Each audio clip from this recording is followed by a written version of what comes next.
सीताराम जय श्री कृष्ण बधाने स्वागत है तमारुं मारा रंगेला फलनी रसोई में। आज आपणे बनावीशुं टेस्टी एवा पीजा, ए पण आपणे ओवन वगर तवा पर बनावीशुं। आ पीजा एक बार घरे बनावीने खाशो एटले बजारना पीजा पण तमे भूली जशो। तो चालो खूब ज ओછી वस्तुमांथी आपणे पीजा बनावीने तैयार करीशुं। तो पीजा बनाववा माटे आपणे अहींया वस्तु जोई लईए। तो अहींया मैं तैयार पीजा बेस लई लीधा छे, जेने सादी भाषामां पीजाना रोटला कहेवामां आवे छे। तो अहींया हूँ 3 व्यक्तिओ माटे बनावुं छुं, तो मैं 3 लई लीधा छे, जे रेडीमेड मैं बेकरीमांथी लावीने लीधा छे। तो हवे आपणे बीजी वस्तु जोई लईए। तो अहींया मैं 2 डુંગળીને कापीने लई लीधी छे, आ रीते मोटी साइजमां कट करी लीधी छे, अने एक मोटुं केप्सिकम लीधुं छे, अने 2 मोटा साइजना टमेटाने मैं कट करी लीधा छे। 3 मैं एक साइजमां ज कट करी लीधुं छे, एक ज सरखुं, अने 2 चीजनी क्यूब लई लीधी छे। आ रीते जे रेडीमेड मळे छे ए लई लीधी छे, अने चिली फ्लेक्स लई लीधा छे, अने 1 चमची मोटी ओरेगानो लई लीधो छे, अने आपणे टोमेटानो सॉस लीधो छे। अहींया तमे टोमेटाना सॉसनी जग्याए पीजा सॉसनो पण उपयोग करी शको छो। तो अहींया बस आपणे थोड़ी ज वस्तुमांथी आपणे पीजा तैयार करीशुं, अने पीजाने आपणे ओवन वगर बनावीशुं। तो अहींया तमे कढ़ाईमां अथवा जे आपणे लोढी होय छे एमां पण तमे बनावी शको छो। तो आजे आपणे लोढीमां बनाववाना छे।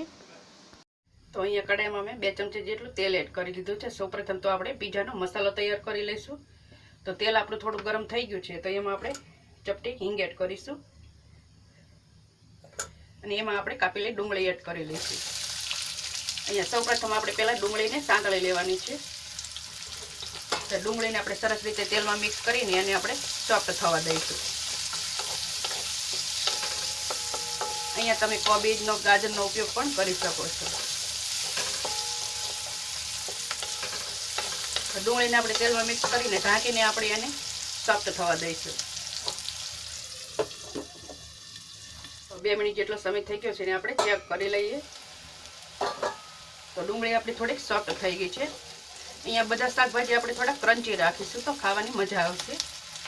તો હવે એમાં આપણે કેપ્સિકમ એડ કરી લઈશું, અને કેપ્સિકમ એડ કરીને આપણે એને ફરીથી ઢાંકીને 1 થી 2 મિનિટ માટે થવા દઈશું। તો હવે ઢાંકીને આપણે 2 મિનિટ માટે ફરીથી થવા દેવાના છે। તો 2 મિનિટ જેટલો સમય થઈ ગયો છે। તો હવે આપણે એમાં ટમેટા એડ કરી લઈશું, અને સાથે સાથે આપણે થોડાક મસાલા પણ એડ કરી લઈશું। તો એમાં આપણે મસાલાના ભાગનું થોડુંક સ્વાદ મુજબ મીઠું એડ કરીશું, અડધી ચમચી જેટલી આપણે હળદર એડ કરીશું, 1 ચમચી જેટલું આપણે લાલ મરચું પાવડર એડ કરીશું। અહીંયા તમારે તીખા ન બનાવો હોય તો તમે સ્કીપ પણ કરી શકો છો। અડધી ચમચી જેટલો ગરમ મસાલા પાવડર એડ કરીશું, એટલે બધું આપણે સરસ રીતે મિક્સ કરીને 1 મિનિટ માટે સાંતળી લઈશું।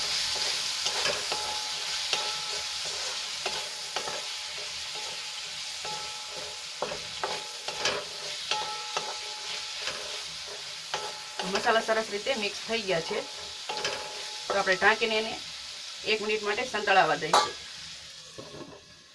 તો 1 મિનિટ જેટલો સમય થઈ ગયો છે, અને આપણો મસાલો બનીને તૈયાર થઈ ગયો છે। તો હવે એમાં આપણે 2 ચમચી જેટલો સોસ એડ કરીશું। તો અહીંયા આપણે ટમેટાનો સોસ એડ કરીશું, અને સરસ રીતે આપણે મિક્સ કરી લઈશું।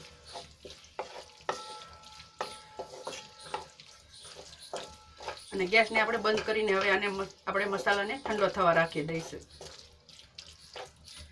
તો ગેસને આપણે બંધ કરી લઈશું, અને મસાલાને આપણે ઠંડો થવા રાખી દઈશું।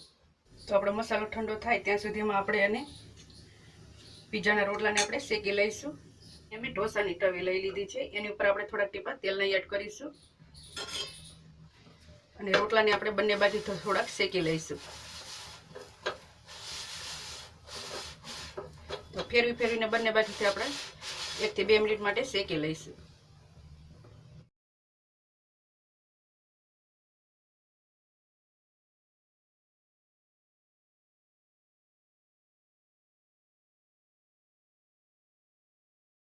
તો 1 થી 2 મિનિટ માટે આપણે એને શેકી લીધા છે। તો મસાલો આપણો સરસ રીતે ઠંડો થઈ ગયો છે। તો હવે આપણે પીઝા ઉપર મસાલો લગાવી લઈએ. તો હવે આપણે પીઝા બેસ ઉપર સોસ લગાવી લઈશું.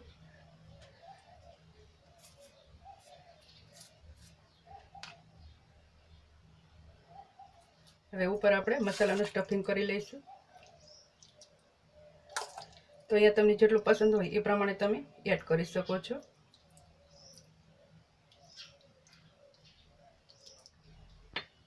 તો સરસ રીતે આપણે ઉપર સ્ટફિંગ કરી લીધું છે.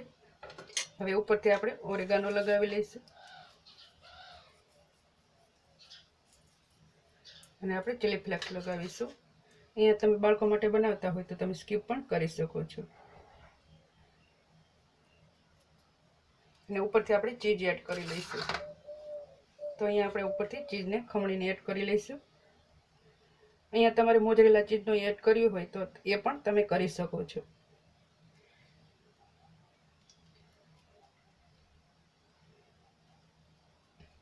અહીંયા તમને જેટલું પસંદ હોય એ પ્રમાણે તમે એડ કરી શકો છો ચીઝ.